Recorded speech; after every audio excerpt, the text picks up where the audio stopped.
So now we're going to talk about gain and how to set up gain. Gain is one of those things that you don't need to change it completely every time, but you do need to check it.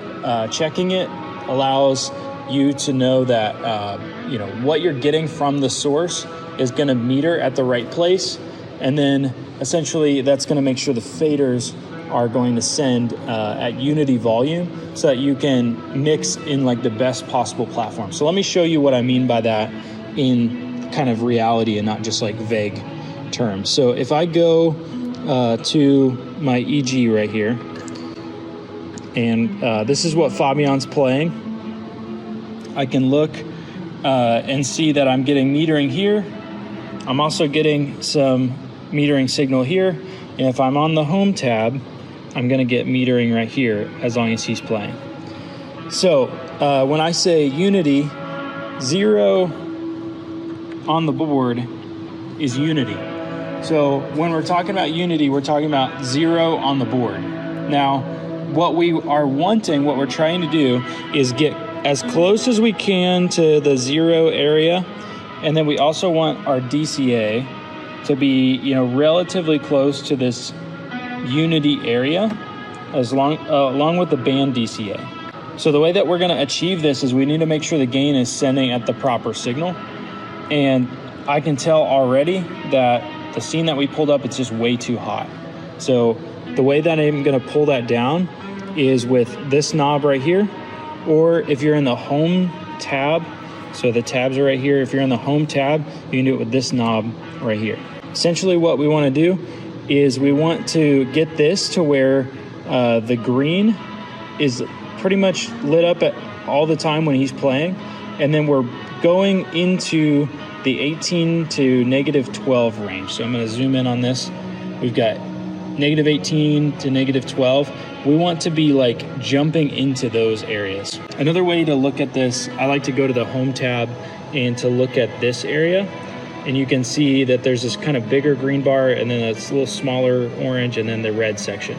Anything that hits the red is going to distort. It's peaking, and that's not good. That's going to create a bad signal when we're trying to send it out to the mains.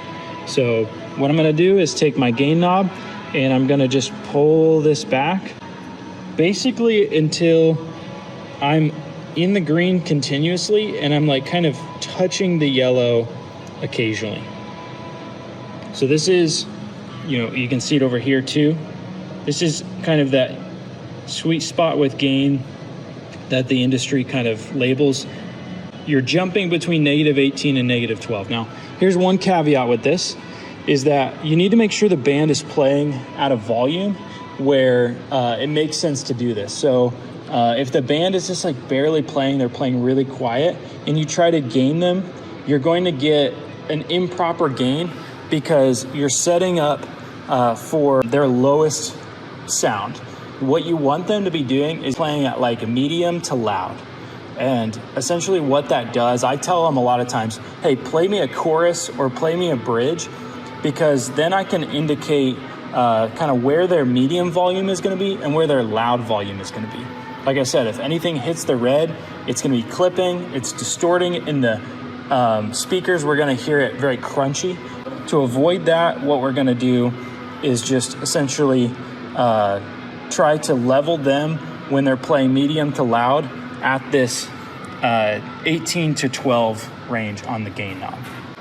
And you do need to go through and check every single channel that we're using on a Sunday for this. So if I'm here, I would want to go through and start maybe with drums, look at all the drums channels, make sure they're sending right, and then do keys and tracks, and then guitars, and then we're going to end with vocals, because here's the kind of secret about vocalists. They never really fully sing during rehearsal, or at least they rarely fully sing during rehearsal. So about mid to almost through rehearsal, you want to make sure that you've at least checked all the gain levels on the vocalists, that they're sending properly, and that'll just help them kind of to be able to hear themselves properly in their ears, but also to send into the mains correctly. So, okay, so here's a few just be carefuls with gain. So with gain, anytime you're adjusting it, you're also going to be adjusting gain globally, which also goes to their in-ears. So when the band is playing and they're like, why did I just get quiet all of a sudden? It's probably because you gained down something and they're interpreting that as they lost volume in their ears. But really what you did is you changed the signal gain globally across all of the outputs, across all of the buses, which is how we send in-ears. So basically what we want to avoid is adjusting gain frequently throughout the service or throughout the rehearsal. You want to adjust gain one time, make sure it's set at the very beginning of rehearsal, and then you want to forget it. Set it and forget it. So the key with doing that is you've got to talk to the band a little bit. My favorite way to do that is I grab the talkback mic, and when they're getting ready to start rehearsal, or maybe they just started, I'll say, hey, can I interrupt you really quick? Just want to make sure all the gains are set. Can I get you to play a chorus or a bridge? And in doing that, I'm telling them, hey, I want to make sure on my side, I'm doing my due diligence to make sure everything sounds good. So help me out. I'm going to interrupt your rehearsal for a couple minutes, but it's just so that we get a good sound all the way across the board. So this is really important. It's a big step. The other thing is that there's a couple caveats to how we're gaining things. So when it comes to lead vocals and when it comes to the pastor speaker mics, we don't gain them the same way, okay? So you're not looking to get them to this same level of -18 to -12.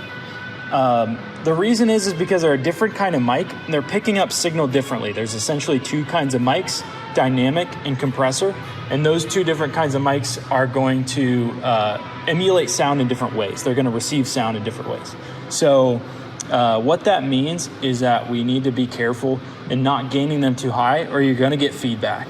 A lot of times you don't really need to change the gain on any of the vocal mics too much. When you do, you just need to do it slowly and deliberately. So I always kind of use a phrase, use your eyes when you mix.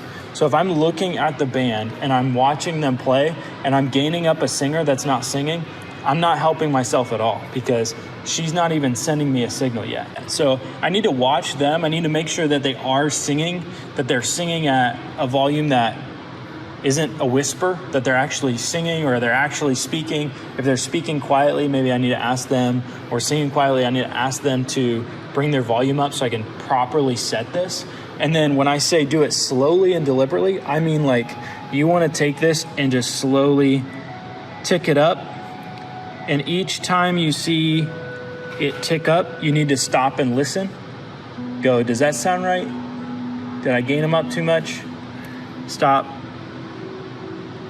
And you're just like kind of going between the board, looking at this part, looking at them, listening with your ears and thinking, am I hearing any kind of hum or ring? And those things are going to cause feedback. And so we want to, avoid doing that, obviously. So, okay. So that's basically it for gain. Just want to remember that there's a couple gain dangers. And so you're gaining everything the same way except for the vocal mics and the pastor and MC mic. So just have that in the back of your mind whenever you're doing gain. Save the vocals for last and do the whole band. Once again, you can check them. You don't have to always change them, but you want to make sure that they are sending correctly, or else it's going to affect the rest of your mix down the line.